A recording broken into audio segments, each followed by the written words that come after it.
We gamble with risk by allowing people to build and locate themselves in dangerous locations. We know what the risks are. We know how often these events will come through, such as floods, storm surges, bushfires, landslides. We understand the risks reasonably well these days, but we continue to allow this to occur. What we say is that, okay, we will provide immunity to, say, the 1 in 100 year event. And then we say, okay, we will try and gain economic benefits from development in that area. And we'll hope that the 1 in 100 year event doesn't come along for a long time. But it invariably does. And people suffer. Their homes get flooded, their homes get washed away. People are traumatized. Some people lose their lives, unfortunately.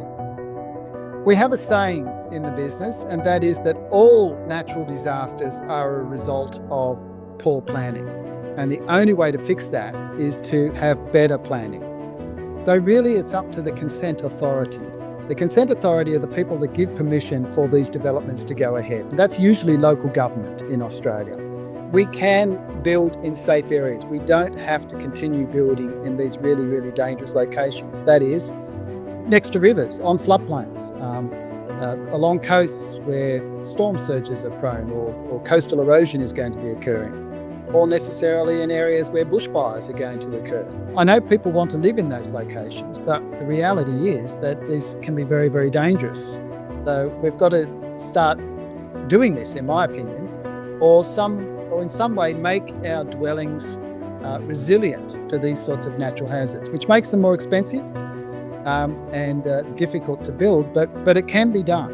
And also, the rest of the community has to pay for this, not necessarily for that building, but we pay for it through our insurance premium. Every time new assets are placed in the path of these hazards, the insurance industry says, well, look, we've got more potential losses here. So we have to put up our premiums in order to cover ourselves, because the consent authority is allowing more of these buildings to occur, more of these developments to occur.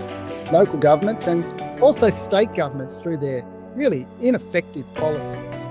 Ineffective because they're not enforceable, they're not legislation, they're just guidelines, and local governments don't have to follow them. So through those sorts of policies, developments are continuing to occur, and we are paying as a community as a whole. Even when the disaster hasn't occurred yet, we still continue to pay for it through our insurance premiums. And that's a big issue at the moment throughout North Queensland, here where I live, and also throughout the rest of Northern Australia.